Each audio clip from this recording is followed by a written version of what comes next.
भाई आज की क्लास। तो आज की क्लास में देखो पहला क्वेश्चन है कि मॉडम का पूर्ण रूप है। मॉडम का पूरा नाम क्या होता है भाई? तो ए पर दे रखा है मॉड्यूलेटर, डीमॉड्यूलेटर। बी पर देखा मॉडर्न इंजीनियरिंग मोड। सी पर देखा ए और बी, और डी पर देखा उपरोक्त में से कोई भी नहीं। तो मॉडम को क्या बोलते? तो मॉडम को बोलते भाई मॉड्यूलेटर, डीमॉड्यूलेटर। क्या बोलते हैं? मॉड्यूलेटर और डीमॉड्यूलेटर बोलते हैं। तो इसका राइट आंसर होगा ए ऑप्शन।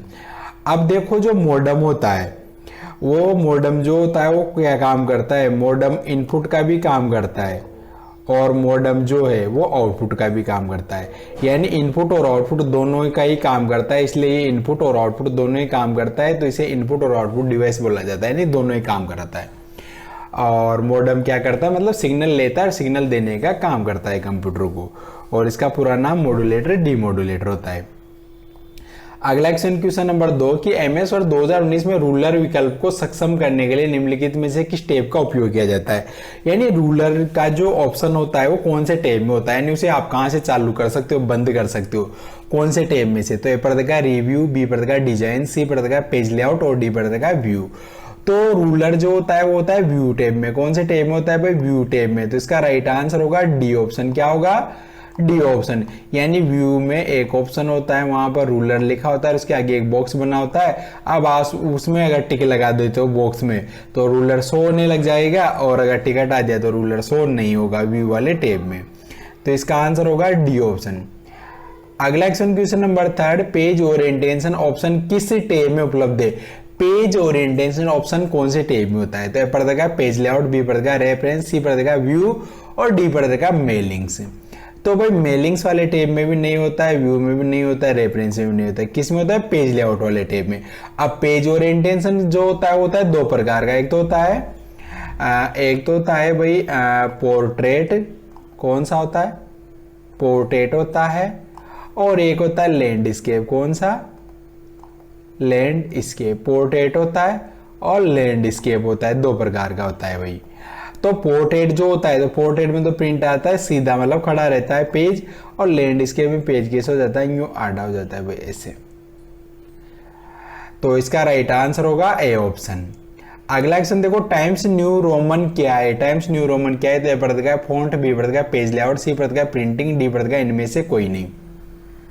तो टाइम्स न्यू रोमन है भाई, एक फॉन्ट है। क्या है? फॉन्ट है। तो इसका राइट आंसर होगा ए ऑप्शन।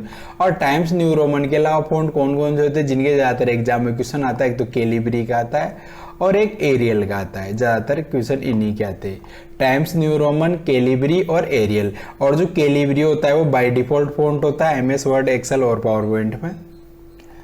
अगला क्वेश्चन नंबर 5 इनमें से कौन सा फीचर सिलेक्टेड एरिया के फॉर्मेटिंग को हटाता है? सिलेक्टेड एरिया के फॉर्मेटिंग को हटाने का काम। तो ए पर देखा क्लियर फॉर्मेटिंग, बी पर देखा फॉर्मेट पेंटर, सी पर देखा पेज सेटअप और डी पर देखा स्टाइल। तो क्लियर फॉर्मेटिंग काम आता है भाई। अब क्लियर फॉर्मेटिंग कैसे काम आता है कि जैसे मान लो आपने लिखा यहाँ पर राम, अब इस राम को आपने क्या कर दिया? बोल्ड कर दिया, इटैली कर दिया, अंडरलाइन कर दिया, और भी कोई सी भी डिजाइन लगा दिया आपने इसके ऊपर। अब ये सारी डिजाइन अगर आपको हटानी है तो आप कौन सा ऑप्शन काम में लोगे? Clear formatting. कौन सा काम में लोगे? Clear formatting. तो इसका आंसर होगा ए ऑप्शन। और ये आता है कौन से टैब में होता है? ये होता है भाई होम टैब में होता है। अगला क्वेश्चन देखो कि एक्सेल वर्कबुक निम्न में से किनके संयोजन से बनती है? एक्सेल वर्कबुक किनके कॉम्बिनेशन से बनती है? तो ए पर देखा वर्कबुक, बी पर देखा वर्कशीट, सी पर देखा चार्ट और डी पर देखा वर्कशीट और चार्ट। तो एक्सेल में जो वर्कबुक होती है वो वर्कशीट और चार्ट के कॉम्बिनेशन से बनती है। तो इसका राइट आंसर होगा भाई डी ऑप्शन। क्या होगा इसका right answer? D option. Worksheet और चार्ट के कॉम्बिनेशन से बनती है भाई, वर्कशीट और चार्ट के कॉम्बिनेशन से। तो इसका राइट आंसर होगा डी ऑप्शन। अगला क्वेश्चन नंबर 7 लिखित पाठ और कागज के किनारे के बीच की दूरी को आप क्या कहते हैं?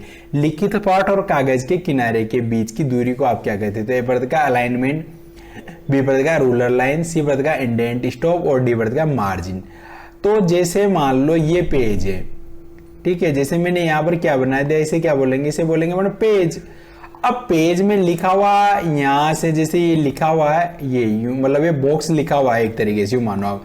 तो ये जो खाली जगह छूटी हुई है, टॉप ऊपर लेफ्ट राइट दोनों, टॉप बॉटम और लेफ्ट राइट से खाली जगह छूटी हुई है, तो इसे क्या बोलते, यानी लिखे और कागज के जो किनारे हैं, ये जैसे ये किनारे हैं इसके, तो इनमें जो दूरी है इसे क्या बोलते, तो इसे बोलते भाई मार्जिन। क्या बोलते हैं, मार्जिन। तो इसका राइट आंसर होगा डी ऑप्शन। क्या होगा इसका right answer, D option, margin. अगला क्वेश्चन नंबर 8, वर्तमान पंक्ति के पहले स्तंभ में एक्टिव सेल को ले जाने के लिए निम्न में से किसका उपयोग किया जाता है। वर्तमान पंक्ति के पहले स्तंभ मतलब जैसे ये कॉलम है और इसमें ये अलग अलग सेल बनी हुई है। अब जैसे आप प्रेजेंट में कहां पर हो, जैसे आप हो यहां पर, आप हो जैसे यहां पर हो आप, ये एक्टिव सेल है आपकी, इस पे हो आप। अब आपको कहां जाना है कि वर्तमान पंक्ति के पहले स्तंभ में एक्टिव सेल, तो पहले स्तंभ के में एक्टिव सेल आपको यहां ले जानी है ऊपर फर्स्ट में ही आपको। तो आप इसके लिए प्रयोग करोगे डी ऑप्शन पर जो दे रखा है कॉलम, किसका प्रयोग करोगे, डी ऑप्शन पर जो दे रखा है होम बटन का, यानी कीबोर्ड से आप कौन सी की दबाओगे, होम की दबाओगे। तो होम की दबाने से क्या होगा कि वर्तमान पंक्ति के पहले स्तंभ में एक्टिव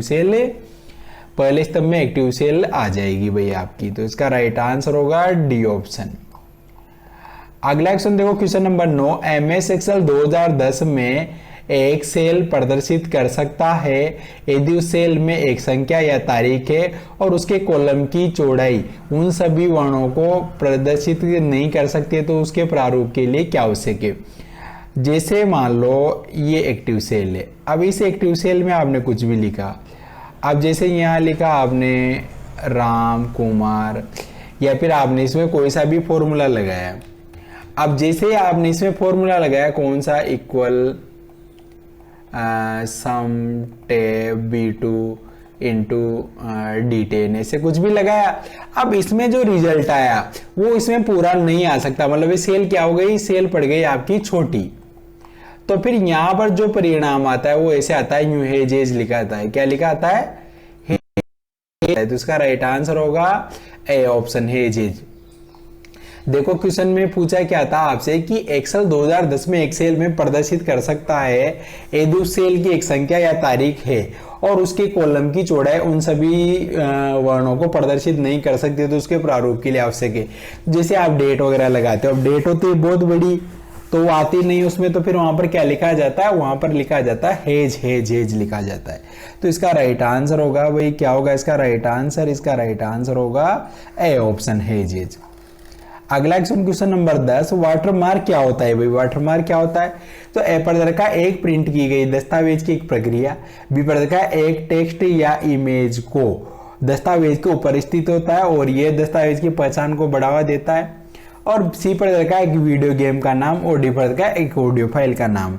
तो भाई वाटरमार्क ऑडियो फाइल भी नहीं है, वीडियो गेम भी नहीं है, और दस्तावेज को प्रिंट करने की प्रक्रिया भी नहीं है। तीनों ऑप्शन कैंसिल हो गए, बचा क्या बी, एक टेक्स्ट या इमेज जो दस्तावेज के ऊपर स्थित होता है और ये दस्तावेज की पहचान को बढ़ावा देने का काम करता है। जैसे मान लो ये पेज है, अब इस पेज में आप जैसे यूं लिख दो यहाँ पर, जैसे आप लिख दो यूं आरोही कंप्यूटर क्लासेज, या जो भी लिखो आप ऐसे आड़ा तिरछा सीधा जैसा भी लिखना चाहो, वो हल्का हल्का दिखता रहता है आपको पेज पर। जैसे कोचिंग के नोट्स वगैरह देखे होंगे आपने किसी संस्थान के, उनमें तो उनमें वाटरमार्क लगा होता है, इसे बोलते हैं वाटरमार्क, जो हल्का हल्का टेक्स्ट दिखाई देता है, घोषित टेक्स्ट। तो इसका राइट आंसर होगा भाई बी ऑप्शन। क्या होगा इसका right answer, B option. Text या इमेज जो दस्तावेज के ऊपर स्थित होता है और ये दस्तावेज की पहचान को बढ़ावा देता है। अगला क्वेश्चन देखो, हाइपर लिंक के पार्ट है। हाइपर लिंक के पार्ट क्या है, तो ए पर देखा है वेब पेज के एड्रेस, बी पर देखा है ईमेल एड्रेस, सी पर देखा है कोई दूसरा लिंक टेक्स्ट या इमेज, और डी पर देखा अप्रोक्स भी। तो हाइपर लिंक के पार्ट है, तो हाइपर लिंक में देखो वेब पेज का एड्रेस भी हो सकता है किसी भी, बी पर देखा है ईमेल एड्रेस, तो ईमेल एड्रेस भी हो सकता है, और सी पर देखा है कोई दूसरा लिंक टेक्स्ट या इमेज भी हो सकता है। तो राइट आंसर होगा इसका डी ऑप्शन। क्या होगा इसका राइट आंसर, डी ऑप्शन, उपरोक्त सभी इसका राइट आंसर है। और हाइपर लिंक का शॉर्टकट क्या होता है भाई, कंट्रोल प्लस के होता है। क्या होता है, कंट्रोल प्लस के।